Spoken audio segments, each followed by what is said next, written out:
देखिए, आप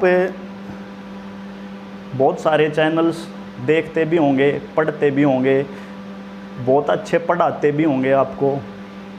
और आज हम जो पढ़ाने जा रहे हैं वो है मैथ्स का ज्योमेट्री एंड मेंसुरेशन। ठीक है, जो बच्चा इस ज्योमेट्री चैप्टर को समझ लेता है ना, मेंसुरेशन उसको अपने आप समझ में आ जाता है। ठीक है, और मेरा तो ये मानना है जो ज्योमेट्री को समझ लेता है वो हर चीज़ समझ सकता है, क्योंकि सबसे लॉजिकल चैप्टर ज्योमेट्री ही होता है हमारा। ठीक है, मेरा नाम विकास धनखड़ है। मैं मैथ्स का ट्यूटर ऑनलाइन आपको सागर क्लासेज रोहतक के माध्यम से ये टॉपिक पढ़ाने जा रहा हूँ। आइए देखते हैं इसमें क्या चीज़ें होती हैं।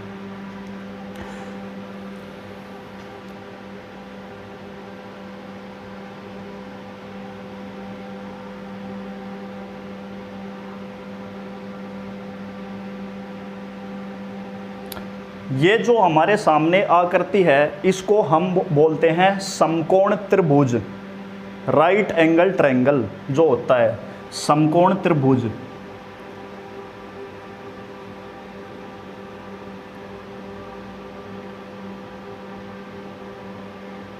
ज्योमेट्री में बहुत ज़्यादा जो डिमांड होती है, या ये हम ये कह सकते हैं कि जिस पे बहुत ज़्यादा क्वेश्चन आते हैं हमारे, जिस फिगर पे हमारे बहुत सारे कंसेप्ट डिपेंड करते हैं, वो होता है ये राइट एंगल ट्रायंगल। और समकोण त्रिभुज वो होता है जिसका एक कोण 90 डिग्री का होता है, जिसका एक कोण होता है वो 90 डिग्री का होता है। अब इसके बाकी के जो दो एंगल बचे हुए हैं, एक ये वाला और एक ये वाला, ये कितने भी डिग्री के हो सकते हैं। और हमें ये बात भी अच्छे से पता होगी कि जो एक त्रिभुज होता है उसके तीनों कोणों का जोड़ 180 डिग्री होता है। त्रिभुज के तीनों कोणों का जोड़ 180 डिग्री होता है।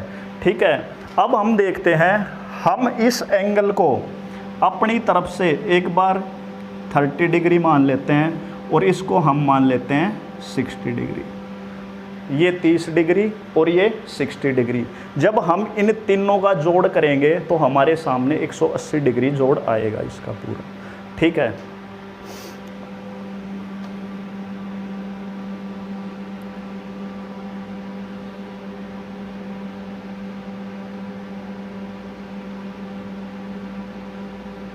अब हम एक बार इसको मान लेते हैं 60 डिग्री और इसको मान लेते हैं 30 डिग्री।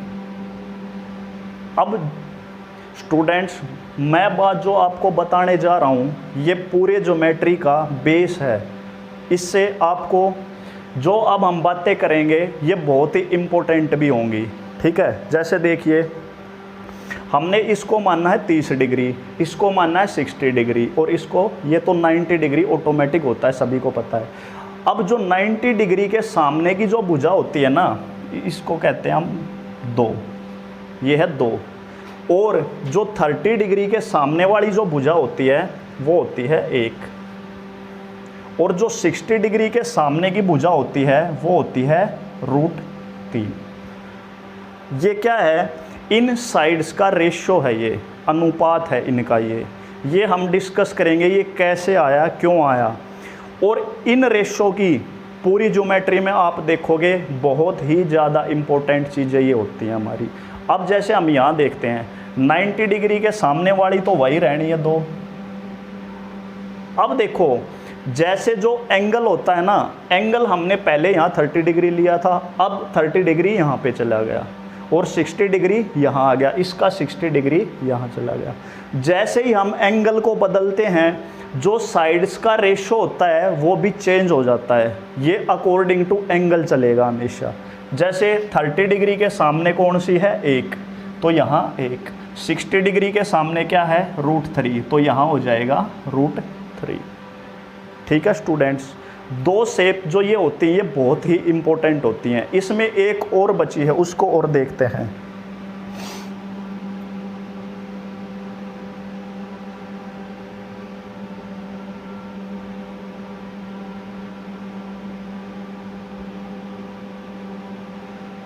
इस वाली त्रिभुज में ये 90 डिग्री का कोण होता है। हम जो ये 2 बाकी के बचे हैं इनको मानते हैं 45 डिग्री के। क्योंकि दोनों का जोड़ कितना हो जाएगा 90 डिग्री, और 90 ये हो जाएगा 180 डिग्री हो जाएगा टोटल। ठीक है, ये भी 45 और ये भी 45। अब देखो जैसे हम इसको नाम देते हैं ए बी और सी, ए बी और सी, ये एक त्रिभुज है हमारे सामने। ये कैसा त्रिभुज है? ये एक समकोण त्रिभुज है। समकोण त्रिभुज वो होता है जिसमें 90 डिग्री का एक एंगल होता है। बाकी के जो दो एंगल हैं वो कितने भी डिग्री के हो सकते हैं, वो ज़रूरी नहीं है 45 ही हों, या ज़रूरी नहीं है वो 30 और 60 ही हों। अब देखिए 90 डिग्री के सामने जो होता है वो तो हमें पता ही है,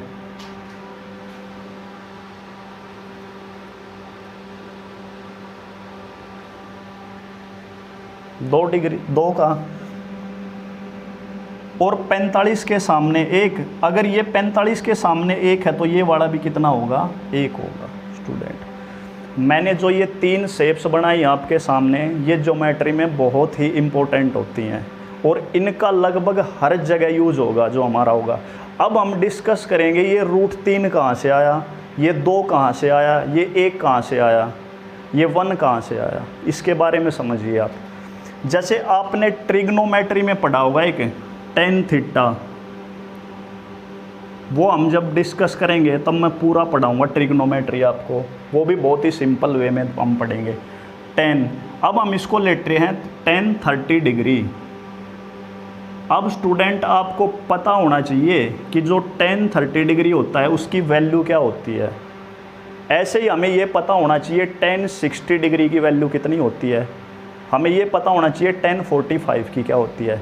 लेकिन अभी हमें इतनी याद करने की ज़रूरत है नहीं। जब हम ट्रिग्नोमेट्री पढ़ेंगे तो मैं बिल्कुल सिंपल वे में आपको तरीका भी बताऊंगा कैसे ये याद होते हैं। और आप यकीन मानिए जो ट्रिग्नोमेट्री चैप्टर है ना, 70 से 90% सिर्फ और सिर्फ इन वैल्यूज़ पे बेस्ड होता है। जब हमें वो पूरी टेबल याद हो जाएगी ना तो 90 या 60% हमें क्या है ट्रिग्नोमेट्री समझ में आ जाएगा आसानी से। ठीक है, अब देखो जो tan 30 की वैल्यू होती है वो हमें पता है क्या होती है, 1/√3। क्या होती है? 1/√3। tan 60 की वैल्यू जो होती है वो होती है √3। tan 45 की जो वैल्यू होती है वो होती है 1। बस अभी हमें यहीं तक याद रखनी है, ये 3 वैल्यू याद रखनी है सिर्फ और सिर्फ। अब देखो स्टूडेंट, जब भी आप समकोण त्रिभुज को देखते होंगे या इसके बारे में सोचते होंगे या कभी किसी ने कहा समकोण त्रिभुज, तो आपके दिमाग में एक बात आई होगी पाइथागोरस थ्योरम, जिसको पाइथागोरस प्रमेय बोलते हैं। पाइथागोरस थ्योरम क्या होती है? वो हमेशा एक समकोण त्रिभुज में लगती है। समकोण त्रिभुज में देखो 3 चीज़ें होती हैं। जो सबसे नीचे वाली ये लाइन जो हमने खींच रखी है इसको बोलते हैं हम बेस, ये होता है आधार। जो ये होता है परपेंडिकुलर, इसको हम बोलते हैं लंब। ये होता है परपेंडिकुलर, इसको हम बोलते हैं लंब हिंदी में। ये होता है हाइपोटेन्यूज, इसको हिंदी में बोला जाता है कर्ण। तो अब आप सभी को पता होगा पाइथागोरस थ्योरम क्या होती है। पाइथागोरस थ्योरम होती है परपेंडिकुलर का स्क्वायर प्लस बेस का square is equal to hypotenuse के स्क्वायर के बराबर। जो पाइथागोरस थ्योरम होती है वो होती है लंब का वर्ग जमा में आधार का वर्ग बराबर है कर्ण का वर्ग। ये इसके वर्ग के बराबर होती हैं। अब देखो ट्रिग्नोमेट्री में एक चीज़ और पढ़ी होगी आपने, एक टेबल याद की होगी, पंडित बद्री प्रसाद हर हर बोले। पंडित बद्री प्रसाद हर हर बोले, सोना चांदी तोले। ये बहुत ही इम्पोर्टेंट होती है, ये हमें सभी को याद भी होगी, स्कूल में भी याद कराई जाती है ऐसे ही, पंडित बद्री प्रसाद हर हर बोले। इस एस का मतलब क्या होता है? इसका मतलब होता है साइन थीटा, इसका मतलब होता है कोस, और इसका मतलब होता है टेन। साइन जो होता है वो होता है perpendicular upon hypotenuse, perpendicular upon hypotenuse मतलब लंब बटे में कर्ण, लंब बटे कर्ण। जो कोस होता है वो होता है base upon hypotenuse, base upon hypotenuse मतलब आधार बटे में कर्ण। अब जो tan होता है वो होता है परपेंडिकुलर अपॉन में बेस, परपेंडिकुलर अपॉन में बेस, इसको बोलते हैं लंब बटे में आधार। ये बहुत इंपॉर्टेंट है स्टूडेंट्स, ये चीज़ें आपको याद करनी पड़ेंगी। अब हम यहाँ आते हैं, अब हमें पता है जो tan थीटा होता है ना वो क्या होता है 1/√3 और tan क्या होता है परपेंडिकुलर अपॉन बेस, tan क्या होता है परपेंडिकुलर अपॉन बेस। अब हमने देख लिया जो tan होता है वो होता है परपेंडिकुलर अपॉन बेस, तो इसमें परपेंडिकुलर क्या है 1, ये हमने लिख भी रखा है इस वाली में। परपेंडिकुलर कितना है 1, इसका बेस कितना है स्टूडेंट्स, इसका बेस है 3√3, ये रहा इसका √3। जब हमें किसी त्रिभुज में लंब का पता हो, हमें आधार का पता हो, तो हम वहाँ से आसानी से कर्ण निकाल सकते हैं। कैसे निकाल लेंगे, पाइथागोरस थ्योरम लगा के। पाइथागोरस कैसे, देखो अब जैसे परपेंडिकुलर कितना है इसमें 1, तो 1 का स्क्वायर प्लस इसमें बेस कितना है √3, तो √3 का स्क्वायर। ये किसके बराबर होगा स्टूडेंट्स, ये होगा हाइपोटेन्यूज के स्क्वायर के बराबर। ठीक है, तो अब हमें पता है 1 का स्क्वायर तो 1 ही होगा, √3 का स्क्वायर कितना होगा 3 ही होगा, ये इज इक्वल टू किसके होगा हाइपोटेन्यूज के स्क्वायर के। जब हम इन दोनों को जोड़ेंगे तो 4 होगा, ये बराबर होगा हाइपोटेन्यूज का स्क्वायर। इस स्क्वायर को हम उधर ले जाएंगे तो ये क्या होगा √4 और √4 की वैल्यू होती है 2। यहाँ से हमारा ये हाइपोटेन्यूज निकल के आता है। ये होता है ये सारा फंडा जो हमने बताया। अब ऐसे ही हम यहाँ देखते हैं इसको, यहाँ पे हमने लिखा है tan 60 degree, tan 60 degree, tan 60 degree में हमने वैल्यू कितनी लिखी है √3। और स्टूडेंट एक बात ध्यान रखना, जैसे मैंने आपसे कहा मैं यहाँ पे 5 लिखता हूँ, मैं यहाँ पे 6 लिखता हूँ, तो जो ये मैंने संख्या लिखी है 5 और 6, इसके बटे में हमेशा 1 होता है। इसके बटे में क्या होता है हमेशा, कोई संख्या लिख लो आप, उसके बटे में हमेशा 1 ही रहता है। तो हमें यहाँ से पता चल गया कि √3 के बटे में भी क्या है 1। और tan क्या होता है tan थीटा, हमें पता है tan थीटा होता है परपेंडिकुलर अपॉन में बेस। परपेंडिकुलर कितना है √3 और बेस कितना है 1। तो यहाँ से फिर से वो हमारा जो हाइपोटेन्यूज है वो निकल के आ जाएगा 2, इसी तरीके से। ठीक है, फिर हमने यहाँ देखा, हमने यहाँ पे लिया था 45 डिग्री, 45 tan 1/1, क्योंकि हर एक संख्या के बटे में 1 होता है, ये हमें पता है। ये होता है परपेंडिकुलर अपॉन बेस, ये परपेंडिकुलर और ये बेस। तो हम यहाँ से फिर से हाइपोटेन्यूज निकाल लेंगे, तो हमारा हाइपोटेन्यूज कितना निकल के आएगा अब देखते हैं। जैसे देखो 1 का स्क्वायर प्लस 1 का स्क्वायर बराबर है h का स्क्वायर, ये हो गया हाइपोटेन्यूज का स्क्वायर। अब हम देखते हैं ये हो जाएगा 1 1 और 2 बराबर है h स्क्वायर। इसको उधर ले जाएंगे तो ये जो स्क्वायर है ये उधर जाके क्या हो जाएगा √2। तो यहाँ से जो हमारा हाइपोटेन्यूज निकल के आएगा ना वो 2 नहीं होगा अब की बार, क्योंकि हम क्या सोचते हैं, हमने रट लिया कि सर ने बताई थी 90 डिग्री के सामने हमेशा क्या होगा 2 होगा। हाँ, यहाँ भी 90 डिग्री के सामने क्या है हमेशा 2 है, और यहाँ भी हम क्या लगा देंगे 2 ही लगाएंगे, लेकिन ऐसा नहीं होता है।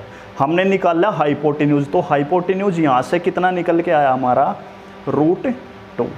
तो इसकी जो साइड होती है ना 90 डिग्री के सामने वो हमेशा √2 होती है। स्टूडेंट ये बात आपने याद करनी पड़ेगी। इस वीडियो को बार बार देखिए, जब तक आपको ये चीज़ें याद नहीं होती रोकिए, नोट्स बनाइए कॉपी पेन लेके और लिखते रहिए इनको, क्योंकि ये एक ऐसा टॉपिक है जब आप इन शेप्स को अपने हाथ से बना के और लिखोगे ना ये उतनी ही आसान होती चली जाएंगी। अगर ये चीज़ें आसान होगी ना तो पूरा ज्योमेट्री समझ में आ जाएगा आपके। ठीक है, तो जो ये 3 शेप्स मैंने बताई हैं ये बहुत ही इम्पोर्टेंट होती हैं कॉम्पिटिटिव एग्ज़ाम की दृष्टि से, तो ये आपने कॉपी में उतारनी भी हैं और करनी भी। चलो स्टूडेंट हम आगे बढ़ते हैं इन्हीं कुछ प्रॉपर्टीज़ को देखते हुए। जैसे देखो हमने ये एक आकृति बनाई थी जिसमें क्या था, ये एंगल भी 45 डिग्री का था और ये एंगल भी 45 डिग्री का था, दोनों एंगल 45 डिग्री के थे। जब जिस त्रिभुज में दो एंगल बराबर होते हैं ना स्टूडेंट्स, तो उस त्रिभुज में दो भुजाएं भी बराबर होती हैं। कौन कौन सी भुजाएं बराबर होती हैं? जैसे देखो ये 45 डिग्री का एंगल है, इसके सामने वाली ये भुजा और इस एंगल के सामने वाली ये भुजा, ये दोनों भुजाएं बराबर होती हैं। जैसे हम लिखते हैं भुजा AB, ये वाली भुजा AB, ये किसके बराबर होगी? भुजा BC के। ये बराबर है किसके? BC के। और जब एक त्रिभुज में दो भुजाएं बराबर होती है ना, तो उस त्रिभुज में दो कोण भी बराबर होते हैं। जैसे इसमें एंगल C बराबर है किसके? एंगल A के, एंगल A। ये बात आपको ध्यान रखनी है। और जब भी ऐसी आकृति बनती है, ऐसा त्रिभुज बनता है जिसमें दो भुजाएं बराबर हों और दो कोण भी बराबर हों, तो हम उसको बोलते हैं समद्विबाहु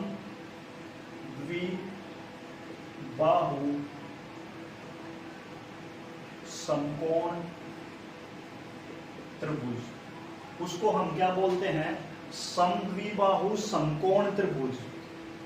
उसको हम बोलेंगे समद्विबाहु समकोण त्रिभुज। समद्विबाहु समकोण त्रिभुज का मतलब क्या होगा? जिसमें दो भुजाएं बराबर होती हैं और वो 90 डिग्री का एक एंगल होता है उसमें, उसको बोलते हैं समद्विबाहु समकोण त्रिभुज।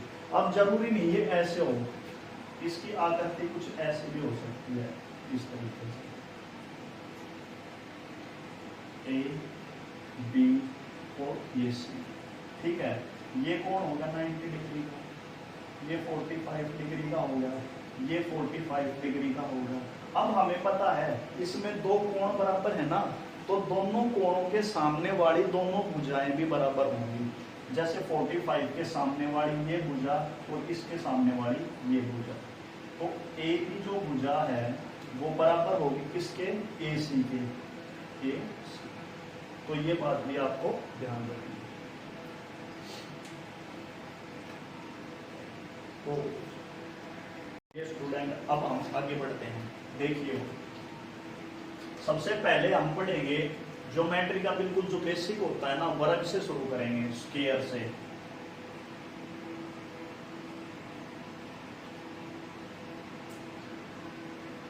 देखो आप सभी को पता होगा वर्ग किसको बोला जाता है? जिसकी चारों भुजाएं बराबर होती हैं। All four sides are equal, जिसकी चारों भुजाएं बराबर होती हैं। जैसे देखिए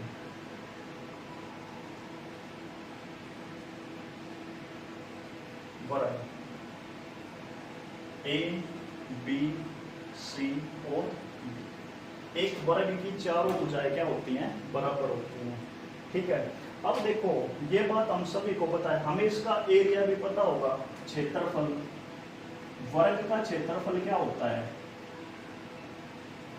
भुजा गुणा भुजा, साइड का स्क्वायर भी बोलते हैं इसको, साइड का स्क्वायर, क्योंकि चारों भुजाएं बराबर होती हैं। भुजा गुणा भुजा का मतलब होता है साइड का स्क्वायर, यही होता है, ठीक है।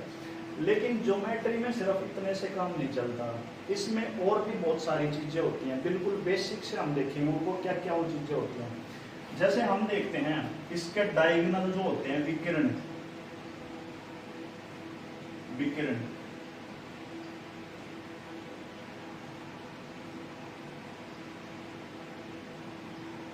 अब हमें यह भी पता होगा कि जो वर्ग होता है उसका जो प्रत्येक कोण होता है वो कितने डिग्री का होता है?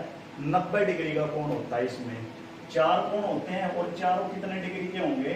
90 डिग्री के ये कोण होते हैं। इसके वर्ग के चारों 90 डिग्री के कोण,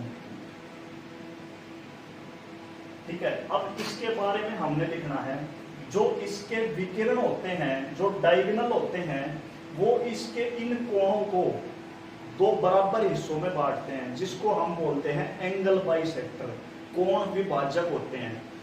एक वर्ग के जो विकर्ण होते हैं वो कोण विभाजक होते हैं। कोण विभाजक का मतलब क्या है, जैसे ये 90 डिग्री का कोण है तो ये इसको दो बराबर भागों में बांट देंगे, 45 45, ये भी 45 डिग्री, ये भी 45 डिग्री, ये भी 45 डिग्री और ये भी 45, इसी तरह ये भी 45 और ये भी 45। इसके जो विकर्ण होते हैं वो कोण विभाजक होते हैं, और दोनों विकर्णों की जो लंबाई होती है ना वो बराबर होती है।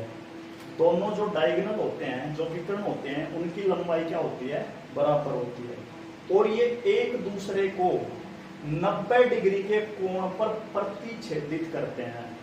क्या करते हैं, एक दूसरे को 90 डिग्री के कोण पर प्रतिच्छेदित करते हैं। मतलब क्या है, जैसे ये यहाँ से कट के जा रहे हैं, ये यहाँ मिल रहे हैं आपस में दोनों, तो ये यहाँ पे है ना, यहाँ भी 90 डिग्री का कोण बनाएंगे, इधर भी 90 डिग्री का बनाएंगे, इधर भी 90 का और इधर भी 90। इसके जो दोनों विकर्ण होते हैं वो एक दूसरे को 90 डिग्री के एंगल पर इंटरसेक्ट करते हैं या प्रतिच्छेदित करते हैं, ठीक है। और इसके जो विकर्ण की लंबाई होती है ना वो बराबर होती है, दोनों लंबाई क्या होगी इनकी, दोनों की बराबर होती है, ठीक है। अब हम देखते हैं इसका जो डायगोनल है AC और BD, ये दोनों क्या होते हैं, बराबर। AC है वो बराबर है किसके, B, ठीक है। अब स्टूडेंट्स हमें पता है इसकी चारों भुजाएं क्या होती हैं, बराबर। ये भी A है, ये भी A है, ये भी A है और ये भी A, ठीक है। किसी वर्ग में जब हमें उसकी भुजा के बारे में पता होता है ना तो हम उसका विकर्ण आसानी से निकाल सकते हैं। कैसे निकालेंगे, अभी हमने थोड़ी देर पहले आपके सामने एक आकृति बनाई थी जिसको हमने क्या बोला था, समद्विबाहु समकोण त्रिभुज। समद्विबाहु समकोण त्रिभुज वो क्या होता है, उसमें एक कोण 90 डिग्री का होता है और दो कोण क्या होते हैं, 45 डिग्री के होते हैं, 45। अब हम है ना इसमें ये साइड मान लेते हैं A, क्योंकि दोनों जो कोण होते हैं उनकी आमने सामने की जो भुजा होती है वो दोनों बराबर होती हैं। ये भी A हो गई और ये भी A हो गई। अब हम यहाँ से पाइथागोरस थ्योरम लगा के और कर्ण निकाल सकते हैं। पाइथागोरस थ्योरम कैसे लगाएंगे, हमें पता है A लंब का वर्ग जमा में आधार का वर्ग, ये बराबर किसके होगा, कर्ण के वर्ग के बराबर, हाइपोटेन्यूज के वर्ग के बराबर। तो जब हम यहाँ से इनका स्क्वायर करेंगे ना स्टूडेंट्स, तो हमारा ये क्या निकल के आएगा, √2a। क्या निकल के आएगा, ये हमारा निकल के आएगा √2a, ठीक है। इसी तरह जब हमने देखो यहाँ पे ये साइड A है और ये भी साइड A है, और ये एक पूरा जो ये वाला देखते हैं ये एक बना समकोण समद्विबाहु त्रिभुज। अगर ये साइड A है और ये भी है तो इस पूरे जो डायगोनल की लंबाई होगी ना वो हमारी क्या होगी, √2a। वो क्या होगी, √2a, ठीक है। स्टूडेंट ये बहुत ही इंपॉर्टेंट होता है, इसमें डायगोनल कैसे निकाला जाता है, एक वर्ग का डायगोनल, साइड गुणा साइड, हाइपोटेन्यूज ऐसे निकाला जाता है, ये इसका एक डायगोनल। चलो स्टूडेंट देखिए आपको वर्ग समझ में आ गया होगा। अब हम अगली शेप्स की ओर बढ़ते हैं जिसको हम बोलते हैं रोम्बस। रोम्बस इसको हिंदी में बोला जाता है समचतुर्भुज।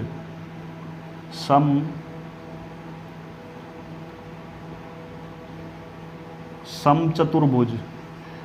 अब देखो बहुत सारे स्टूडेंट्स के मन में हमेशा से एक डाउट रहता है कि जो एक वर्ग होता है वो एक रोम्बस ही होता है, लेकिन ऐसा नहीं होता स्टूडेंट। क्यों नहीं होता, क्योंकि हमें ये तो पता है एक वर्ग में और एक समचतुर्भुज में चारों भुजाएं बराबर होती हैं, इसकी भी चारों भुजाएं हमारी बराबर ही होती हैं। जैसे देखो इसकी आकृति कुछ इस तरीके की होती है, समचतुर्भुज कुछ ऐसे। इसमें चारों भुजाएं बराबर जरूर होती हैं, A, B, C और D। चारों भुजाएं क्या होती हैं, बराबर। ये भी A, ये भी A और ये भी A। और एक वर्ग में भी चारों भुजाएं बराबर होती हैं। लेकिन इसकी एक खासियत ये होती है कि इसका जो कोण होता है ना, कोई भी कोण चारों में से वो 90 डिग्री का नहीं होता। इसका कोई भी जो कोण होता है ना वो 90 डिग्री का नहीं होता। लेकिन भुजा जो होती है ना, भुजाएं बराबर होती हैं और एक वर्ग में भी चारों भुजाएं बराबर होती हैं। लेकिन वर्ग के चारों कोण भी 90 डिग्री के होते हैं। इसकी चारों भुजाएं बराबर जरूर होती हैं लेकिन इसका एक भी कोण 90 डिग्री का नहीं होता। ये हमें ध्यान रखना है। अब देखिए, जो इसके डायगोनल होते हैं ना, विकर्ण होते हैं, उनकी लंबाई भी बराबर नहीं होती। लेकिन एक वर्ग के जो डायगोनल होते हैं, जो विकर्ण होते हैं, उनकी लंबाई हमेशा बराबर होती है। अब हम कैसे लिखेंगे? जैसे जो AC डायगोनल है वो बराबर BD, ये दोनों क्या हैं? ये बराबर नहीं होंगे कभी भी। लेकिन एक वर्ग में दोनों जो विकर्ण होते हैं ना वो हमेशा क्या होते हैं? बराबर होते हैं। ठीक है। अब देखिए, जो इसके विकर्ण होते हैं ना, ये भी एक दूसरे को 90 डिग्री के कोण पर प्रतिच्छेदित करते हैं। जैसे यहाँ भी 90 डिग्री का कोण बनेगा, यहाँ भी 90 डिग्री का कोण बनेगा, यहाँ भी 90 डिग्री का और यहाँ भी 90 डिग्री का। ये प्रॉपर्टी होती है इसकी वर्ग जैसी कि इसके जो विकर्ण होते हैं वो एक दूसरे को 90 डिग्री के कोण पर प्रतिच्छेदित करते हैं।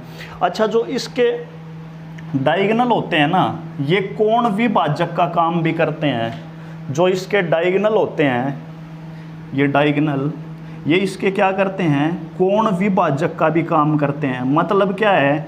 ये कोण को दो बराबर भागों में भी बांटते हैं। ऐसा वर्ग में भी होता है और ऐसा इसमें भी। जो इसके डायगोनल होते हैं ये इसके कोण विभाजक भी होते हैं, लेकिन इनकी लंबाई बराबर नहीं होती।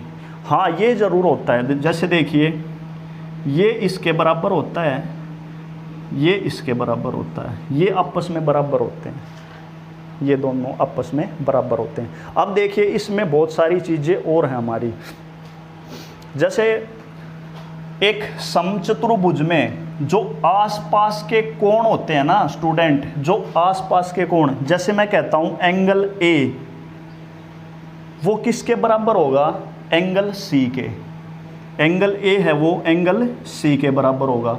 जो एंगल B होता है, एंगल B, वो किसके बराबर होगा? एंगल D के।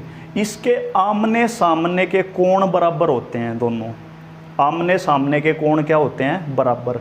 और इसकी एक खासियत और होती है, जो आसपास के कोण होते हैं ना, जैसे एंगल A और angle B, angle A plus angle B, इन दोनों का जोड़ कितना होता है? 180 डिग्री। एक समचतुर्भुज में इन दोनों, इनको बोलते हैं आसपास के कोण। इनका जोड़ कितना होगा? 180 डिग्री। जैसे एंगल B जमा एंगल C, ये बराबर किसके होगा? 180 डिग्री। ऐसे ही एंगल C जमा एंगल D, ये भी कितना होगा? 180 डिग्री। एंगल D जमा एंगल A, ये कितना होगा?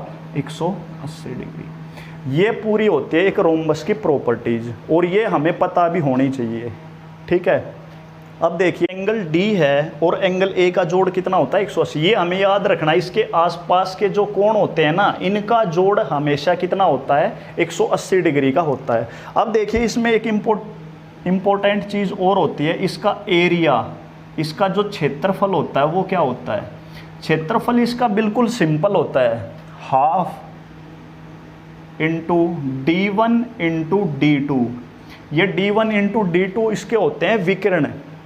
मतलब क्या है? जब हम दोनों विकर्णों के आपस में गुणा करके उसका आधा कर देंगे ना, तो हमें क्या होगा? एक समचतुर्भुज का क्षेत्रफल मिलेगा, एरिया मिलेगा, समचतुर्भुज का क्षेत्रफल। रोम्बस के बाद हम आगे बढ़ते हैं पैरेलल लाइंस की तरफ।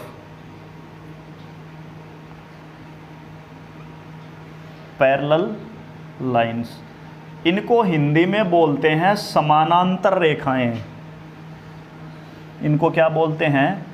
समानांतर रेखाएं। समानांतर रेखाएं क्या होती हैं, जिनके बीच में अंतर जो होता है ना दो रेखाओं के बीच में, वो हमेशा बराबर रहे, चाहे उसको आप कितना भी आगे तक ले जाओ, इन्फिनिटी तक ले जाओ, लेकिन जो उनका अंतर होगा वो हमेशा बराबर रहेगा। जैसे देखिए ये दो होती हैं पैरेलल लाइंस, समानांतर रेखाएं, दो समानांतर रेखाएं। अब देखिए ज्योमेट्री में इसका प्रयोग कहाँ होता है, इसका प्रयोग होता है जब हम यहाँ एक ट्रांसवर्स खींचते हैं। इसका ट्रांसवर्स क्या होता है, इसको हिंदी में बोलते हैं प्रतिच्छेदित रेखा। ये क्या है, इसकी प्रतिच्छेदित रेखा, ट्रांसवर्स।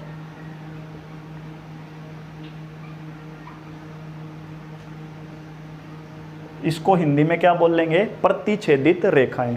अब देखो जो ये प्रतिच्छेदित रेखा होती है ना, ये कुछ एंगल्स बनाती है। जैसे देखिए ये वाला एंगल, एक ये एंगल, इसको हम नाम देते हैं ए और इसको नाम देते हैं बी।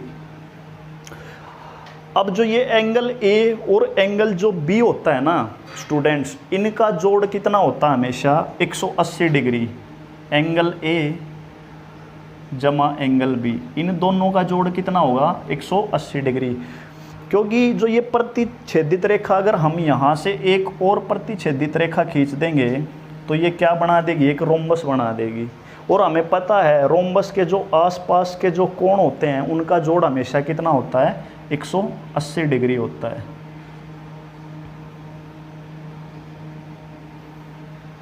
अब देखिए एक एंगल ये है, इसको नाम देते हैं एंगल सी। एक एंगल ये होता है, इसको नाम देते हैं डी। अब जो ये एंगल बने हैं ना स्टूडेंट्स, इनके कुछ नाम होते हैं, ठीक है। जैसे एंगल ए है ना, एंगल ए ये बराबर होता है किसके, ये वाला जो कोण होता है ये बराबर होता है कोण सी के। ये किसके बराबर होगा, कोण सी के। एंगल ए है वो बराबर होगा एंगल सी के। इसको बोलते हैं corresponding angle, corresponding angle, corresponding angle. इसको क्या बोलते हैं स्टूडेंट, कोरस्पोंडिंग एंगल। हिंदी में इसको बोला जाता है संगत कोण। क्या होते हैं ये, संगत कोण। हिंदी में इसको बोलते हैं संगत कोण। अब देखिए जो एंगल ए है वो एंगल सी के बराबर है, ठीक है। और जो एंगल सी होता है ना, ये होता है एंगल डी के बराबर। एंगल सी ये किसके बराबर होगा, एंगल डी के बराबर। एंगल सी है वो किसके बराबर होगा, एंगल डी के। इसको बोलते हैं वर्टिकली अपोजिट एंगल। इसको इंग्लिश में क्या बोलेंगे, वर्टिकल अपोजिट एंगल। हिंदी में बोला जाता है शीर्षाभिमुख कोण। हिंदी में इसको क्या बोलेंगे, शीर्षाभिमुख कोण, वर्टिकल अपोजिट एंगल। इसको क्या बोलते हैं, वर्टिकल अपोजिट एंगल, शीर्षाभिमुख कोण। अब देखिए स्टूडेंट, एंगल ए है वो एंगल सी के बराबर है, और जो एंगल सी है वो एंगल डी के बराबर है। तो यहाँ से जो ये सी है ना, ये आपस में कट जाएंगे, और जो एंगल ए होता है ना वो किसके बराबर हो जाएगा, एंगल डी के। तो एंगल ए है वो किसके बराबर होता है, हमेशा एंगल डी के। क्योंकि हमें पता है एंगल ए है वो एंगल सी के बराबर है, और जो सी है वो डी के बराबर है। तो जो एंगल ए है ना वो एंगल डी के भी बराबर होता है। इसको क्या बोलते हैं, interior, alternate interior vertical opposite angle. एकांतर कोण बोलते हैं इसको हिंदी में, एकांतर कोण, एकांतर कोण, अल्टरनेट इंटीरियर अपोजिट एंगल, ठीक है। इसको बोलते हैं एकांतर कोण। बस हमें पैरेलल लाइंस के बारे में ये बातें पता होनी चाहिए कि कौन से कोण को कौन सा कोण बोला जाता है, किन कोण को, किन का जोड़ 180 होता है, कौन सा कोण किस कोण के बराबर होता है, हमें ये बात पता करनी है पैरेलल लाइंस में। चलिए स्टूडेंट, हम अगली आकृति देखते हैं, पैरेललोग्राम, जिसको हिंदी में बोलते हैं समानांतर चतुर्भुज। समानांतर चतुर्भुज क्या होता है, जिसमें आमने सामने की भुजाएं बराबर होती हैं और एक दूसरे के समानांतर होती हैं, उसको क्या बोलते हैं, समानांतर चतुर्भुज। जैसे ये वाली भुजा है ए, तो इसके सामने वाली ये भुजा भी ए होगी, ये वाली भुजा है बी, तो इसके सामने वाली ये भुजा भी क्या होगी, बी। और इसमें एक खासियत ये भी है, जो ए बी भुजा है वो समानांतर होगी किसके, डी सी के, डी सी के। और जो ए डी भुजा है, ए डी भुजा वो समानांतर किसके होगी, बी और सी के। ये होती है एक समानांतर चतुर्भुज। अब देखिए इसमें होते हैं विकर्ण, जिनको हम डायगोनल बोलते हैं, डायगोनल। समानांतर चतुर्भुज की एक खासियत होती है, इसके जो डायगोनल होते हैं ना विकर्ण, ये कोण विभाजक नहीं होते। क्या होता है, ये कोण विभाजक नहीं होते। लेकिन हमने देखा था एक समचतुर्भुज में जो विकर्ण होते हैं वो कोण विभाजक होते हैं, लेकिन एक समानांतर चतुर्भुज में जो विकर्ण होते हैं ना, ये कोण विभाजक नहीं होते कभी भी। जैसे ये इस पॉइंट पे इंटरसेक्ट कर रहे हैं, प्रतिच्छेदित ओ पॉइंट पे। इसकी एक खासियत ये होती है, जैसे ये ए ओ है ना, ये बराबर किसके होगा, ओ सी के। जो डी ओ है ना, ये बराबर किसके होगा, बी ओ के। ये आपस में बराबर होते हैं इसमें। जैसे ए ओ बराबर है ओ सी, इसी तरह जो डी ओ है ये बराबर किसके होगा, ओ बी के। ये एक दूसरे के बराबर होते हैं। अब एक समानांतर चतुर्भुज में होता है एक इसका क्षेत्रफल, एरिया, क्षेत्रफल। एक होता है इसमें परिमाप, पेरीमीटर जिसको बोलते हैं, परिमाप और क्षेत्रफल। ठीक है, एक इसमें हाइट और होती है, हाइट। हाइट कौन सी होगी, जब हम यहाँ से एक परपेंडिकुलर डाल लेंगे इस पे, यहाँ जो 90 डिग्री का कोण बनाएगा इधर, इसको क्या बोल लेंगे, हाइट। परपेंडिकुलर हाइट जो होती है, जो सामने वाली भुजा पे 90 डिग्री का कोण बनाती है। इसका एरिया कुछ नहीं होता, इसका एरिया होता है बेस इनटू हाइट। ए ये पूरा बेस और ये इसकी हाइट, बेस इनटू हाइट। इसका जो परिमाप होता है ना, 2 इंटू ए प्लस बी, ये इसका परिमाप होता है। एक समानांतर चतुर्भुज का एक परिमाप होता है। अब स्टूडेंट इसमें एक सबसे ज़्यादा इम्पोर्टेंट और जो ज्योमेट्री में बार बार यूज होने वाली प्रॉपर्टी है वो क्या होती है, इसकी चारों भुजाओं के वर्गों का जो जोड़ होगा ना, इसकी चारों भुजाओं का मतलब ए बी भुजा का वर्ग प्लस बी सी भुजा का वर्ग प्लस सी डी भुजा का वर्ग प्लस ए डी, इन चारों भुजाओं के वर्गों का जोड़ जो होगा वो बराबर होगा इसके विकिरणों के वर्गों के जोड़ के बराबर। जैसे ए सी का वर्ग प्लस बी डी का वर्ग, इसके चारों भुजाओं के वर्गों का जो जोड़ होगा वो इसके दोनों विकर्णों के वर्गों के जोड़ के बराबर होता है। ये इसकी एक खासियत होती है। अब इसमें कई बार हाइट भी आती है, हाइट कैसे निकलेगी, इसकी हाइट कैसे निकाली जाती है वो भी हम देखेंगे। अब इसकी जो हाइट होती है, हाइट ऊंचाई, वो निकलती है एरिया अपॉन में इसका बेस। ये इसकी क्या होती है, हाइट।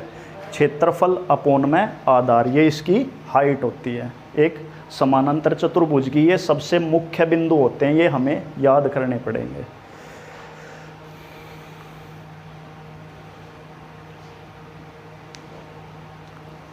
देखिए हमारी अगली जो आकृति है वो एक ट्रेपेजियम है जिसको बोलते हैं समलम चतुर्भुज। समलम चतुर्भुज क्या होता है, इसमें दो भुजाएं समानांतर होती हैं। भुजा ए बी है वो समानांतर होगी किसके, भुजा सी डी के। लेकिन ये भुजाएं समानांतर नहीं होती इसकी, सिर्फ ये दो भुजाएं समानांतर होती हैं। अब जैसे हमने इसको नाम दे दिया ए और इसको दे दिया बी, ए और बी। इसमें एक चीज़ और होती है, हाइट।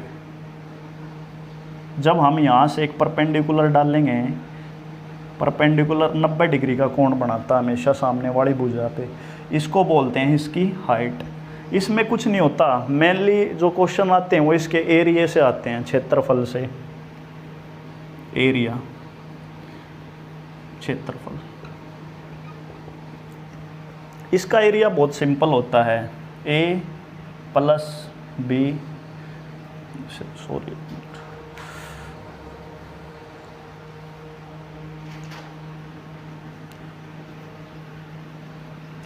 देखिए इसका जो क्षेत्रफल होगा ये साइड जमा में ये side, a plus B upon में 2 इंटू में h, ये होती है इसकी height h। a plus B upon 2 into h, a ये वाली साइड, b ये वाली साइड, अपॉन में 2 और इंटू में h, हाइट जो इसकी हाइट होती है। इसमें कि एरिया याद रखना आपने। देखिए समलंब चतुर्भुज में जो लेटेस्ट पेपर हुए हैं एसएससी के, उसमें क्वेश्चन पूछे गए थे, वो प्रॉपर्टी कौन सी थी? जैसे हम इसके डायगोनल खींचते हैं, ऐसे ये डायगोनल बना दिया हमने, ये इस O पॉइंट पे इंटरसेक्ट कर रहे हैं, प्रतिच्छेदित हो रहे हैं यहाँ पे। इसमें जो प्रॉपर्टी होती है ना, जो ये AO बटे में OC, ये बराबर होता है किसके? BO बटे में O और D, और ये बराबर होता है किसके? भुजा के भी। जैसे AB भुजा है, AB बटे में DC, ये इसके भी बराबर होता है।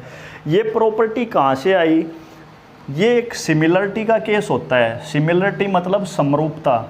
जैसे हम देखते हैं त्रिभुज A, ये वाला त्रिभुज AOB, त्रिभुज AOB, ये सिमिलर है किसके? जो नीचे वाला त्रिभुज है ये DO और C के। जो ये वाली हमारी प्रॉपर्टी है ना, ये सिमिलरिटी से आती है। ये सिमिलरिटी क्या चीज़ है, ये एक पूरा टॉपिक है, ये हम डिस्कस करेंगे आगे, वहाँ से आपको अच्छे से पता चल जाएगा सिमिलरिटी क्या होती है। ये जो होते हैं ना, अभी हाल फिलहाल जो लेटेस्ट क्वेश्चन आया था ना एसएससी, वो इस पे आया है, इस वाली प्रॉपर्टी पे, ट्रेपेजियम के जो डायगोनल होते हैं इस वाली पे।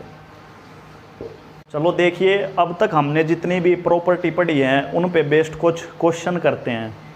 जैसे देखिए सबसे पहला जो क्वेश्चन है, ABCD एक समचतुर्भुज है तथा E भुजा AB का मध्य बिंदु है। DE परपेंडिकुलर लंब है AB पर, जो DE है वो AB पर लंब है। तो हमें बताना है कोण B का मान ज्ञात करना है। कोण B, ये सिंबल कोण का होता है, एंगल का, तो हमें कोण B का मान ज्ञात करना है। करिए कोशिश। अब तक जो हमने प्रॉपर्टी पढ़ी है ना, उन्हीं पे बेस्ड है ये क्वेश्चन। देखिए पहले तो हमें ये पता होना चाहिए समचतुर्भुज होता क्या है। ABCD एक समचतुर्भुज है। समचतुर्भुज क्या होता है? जिसको हम रोम्बस बोलते हैं, रोम्बस। समचतुर्भुज होता है एक रोम्बस। और रोम्बस हमने अच्छे से पढ़ा था, क्या क्या प्रॉपर्टी होती है रोम्बस की। A, B, C और D, ये एक समचतुर्भुज है। अब वो क्या बोलता है, जो E है ना, वो भुजा AB का मध्य बिंदु, इसको ऐसे लिख लो, इस भुजा को नीचे ले आओ, A, B, C और D। जो E है वो भुजा AB का मध्य बिंदु है। AB भुजा कौन सी है? हमारी ये वाली है AB भुजा। इसका मध्य बिंदु क्या है? E। मध्य बिंदु जो होगा वो E ये होगा। और मध्य बिंदु क्या है? जो भुजा को दो बराबर भागों में बांटेगा, उसी को बोलते हैं मध्य बिंदु। अब ये क्या कहता है, जो DE है ना, वो परपेंडिकुलर है AB। मतलब जब हम इस DE को मिलाएंगे, इधर मिलाएंगे, तो ये क्या होगा? इसका परपेंडिकुलर होगा।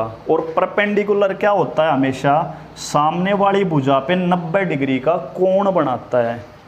सामने वाली भुजा पे क्या करेगा? 90 डिग्री का कोण बनाएगा। परपेंडिकुलर। तो हमने क्या बताना है, जो ये बी एंगल है इसका मान ज्ञात करना है, ये क्या होगा। अब देखिए, जो समचतुर्भुज होता है उसकी चारों भुजाएं बराबर होती हैं, हमें पता है, ये प्रॉपर्टी अच्छे से पढ़ रखी होगी हमने। अब जो मध्य बिंदु है वो भुजा को दो बराबर भागों में बांटेगा।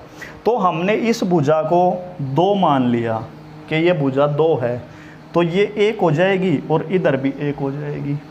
अब ये भी कितनी होगी, 2, क्योंकि समचतुर्भुज की चारों भुजाएं क्या होती हैं, बराबर।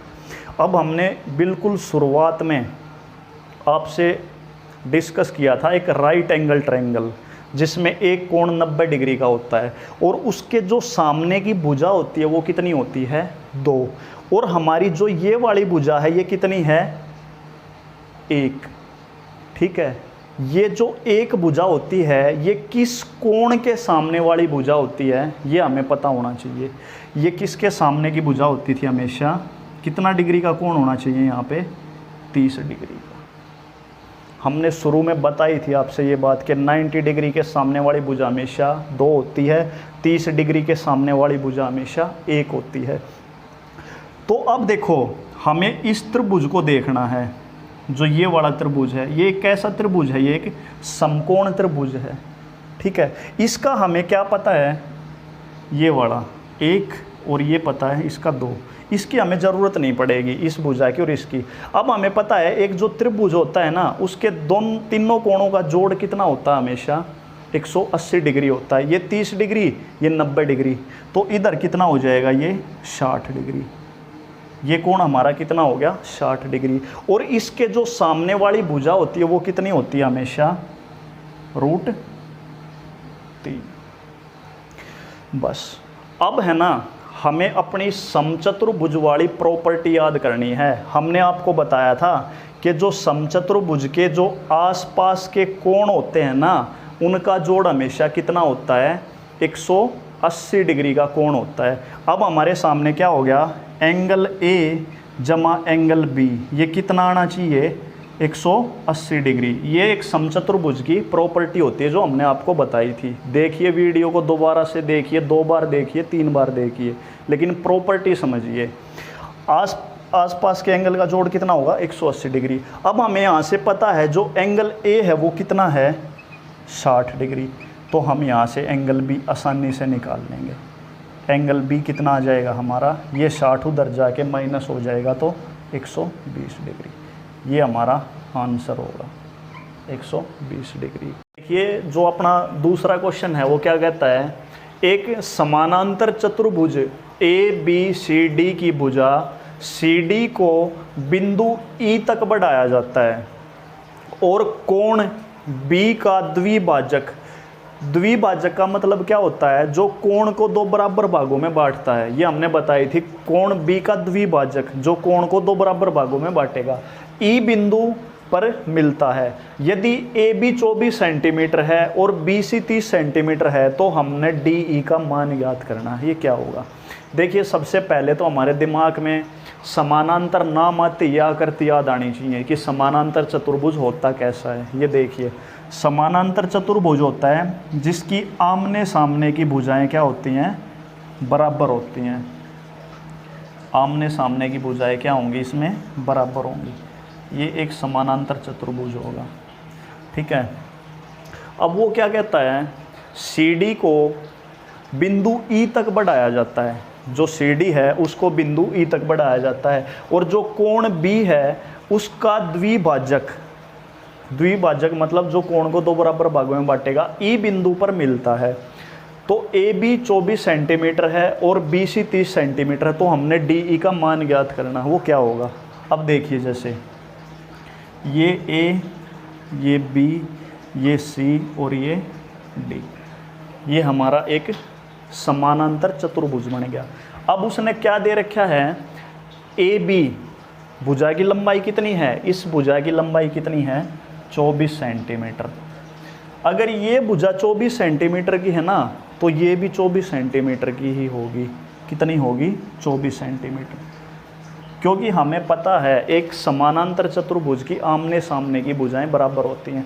अब वो क्या कहता है, BC है ना वो 30 सेंटीमीटर है, जो ये BC है ये कितना है, ये है 30 सेंटीमीटर।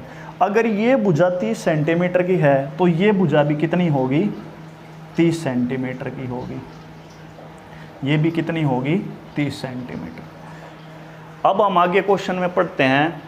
वो कह रहा है ABCD की भुजा CD को बिंदु E तक बढ़ाया जाता है। देखिए स्टूडेंट, कई बार हमारे मन में एक कन्फ्यूज़न रहता है कि CD को बिंदु E तक बढ़ाया जाता है, हमें ये नहीं पता होता कि इस CD भुजा को किधर बढ़ाना है।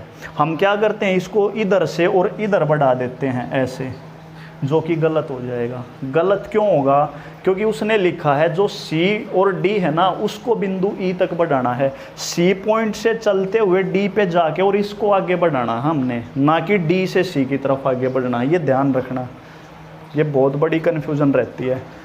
CD को बिंदु E तक बढ़ाया जाता है, यहाँ तक, ये हो गया बिंदु E।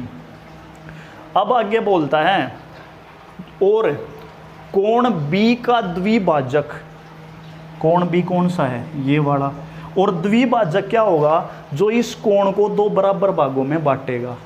उसको कहाँ पे मिलाया जाता है, E बिंदु पर। मिला दो इसको, यहाँ से ऐसे मिला दिया हमने, ये E बिंदु पर इस कोण को दो बराबर भागों में बांटेगा ये। तो हमसे पूछा क्या स्टूडेंट, उसने DE की लंबाई पूछी है।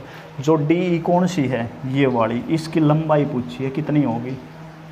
बिल्कुल सिंपल, आप निकाल सकते हो। चलो देखिए,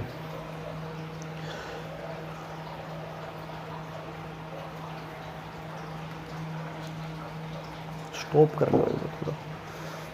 ये हमारी आकृति बन गई। अब यहाँ से हम समझते हैं कि हमने इस DE की जो लंबाई है वो कैसे निकालनी है।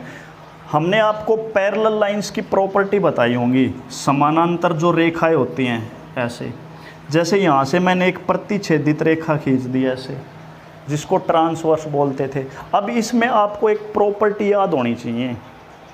कौन सी प्रॉपर्टी थी वो, याद है किसी को? नहीं। देखो इसमें क्या होता है, जो ये वाला कोण होता है ना, ये कोण किसके बराबर होगा, इस वाले कोण के बराबर होगा। ये वाला कोण किसके बराबर होगा, इस वाले कोण के बराबर होगा, ठीक है। और जो ये वाला कोण होता है ये किसके बराबर होगा, इस वाले कोण के बराबर। अब हमारा इसमें कुछ नहीं करना, हमने वही प्रॉपर्टी लगानी है इसमें जो पैरेलल लाइंस वाली होती है, ठीक है। अब जैसे देखो ये कोण है, ये इसके बराबर है, तो ये कोण इसके भी बराबर होगा। ये कोण इसके बराबर है, ये इसके बराबर होगा, ये इसके बराबर होगा। अब देखो जैसे ये इस कोण B का द्विभाजक है, इसको दो बराबर भागों में बांट रहा है, मतलब ये x है तो ये भी क्या होगा, x। अब एक बार सोचो, हमने इस लाइन को आगे बढ़ा दिया, ये एक पैरेलल लाइन है दोनों, और ये लाइन है, इसको ऐसे बढ़ा दिया, तो क्या ये इसको इंटरसेक्ट नहीं कर रही है? क्या ये इसकी प्रतिच्छेदित रेखा नहीं होगी? अगर ये प्रतिच्छेदित रेखा होगी तो क्या ये वाला कोण और ये वाला कोण बराबर नहीं होंगे क्या दोनों? ये हमने बताया है, ये कोण भी क्या होगा, x, और ये कोण भी क्या होगा, x, जब ये इसको प्रतिच्छेदित कर रही है। अब देखो बड़े ध्यान से देखना, अब इसको मिटा देते हैं एक बार। अब आप इस त्रिभुज को बड़े ध्यान से देखो, जो त्रिभुज है, त्रिभुज C, B और E, त्रिभुज C, B और E, ये एक कैसा त्रिभुज लग रहा है आपको? त्रिभुज C, B और E। क्या इसमें दो कोण बराबर हैं? हाँ, देखो ये वाला कोण x है और ये वाला कोण भी x। जिसमें दो कोण बराबर होते हैं ना, तो उसमें क्या होता है, दो भुजाएं भी बराबर होती हैं। जिस त्रिभुज के दो कोण बराबर होते हैं ना, तो उनकी आमने सामने की दोनों भुजाएं भी क्या होंगी, बराबर। जैसे इसके सामने वाली भुजा कौन सी है, ये वाली, ये कितनी है, 30, और इसके सामने वाली भुजा कौन सी है, ये वाली, तो ये भी कितनी होनी चाहिए, 30 सेंटीमीटर होनी चाहिए। लेकिन ये है कितनी, 24 है, 24, लेकिन वो D तक है और हमने ये पूरी लेनी है, तो आगे कितनी और बच गई, 6 सेंटीमीटर। तो ये हमारा डी ई का आंसर निकल के आ गया। डी ई कितनी हो जाएगी? 6 सेंटीमीटर। बिल्कुल सिंपल है, सभी प्रॉपर्टी बेस्ड क्वेश्चन होते हैं ये। तो प्रॉपर्टीज़ को अच्छे से पढ़िए, 2 बार पढ़िए, 3 बार पढ़िए, 4 बार पढ़िए, अपने हाथ से लिख के देखिए एक एक प्रॉपर्टी को।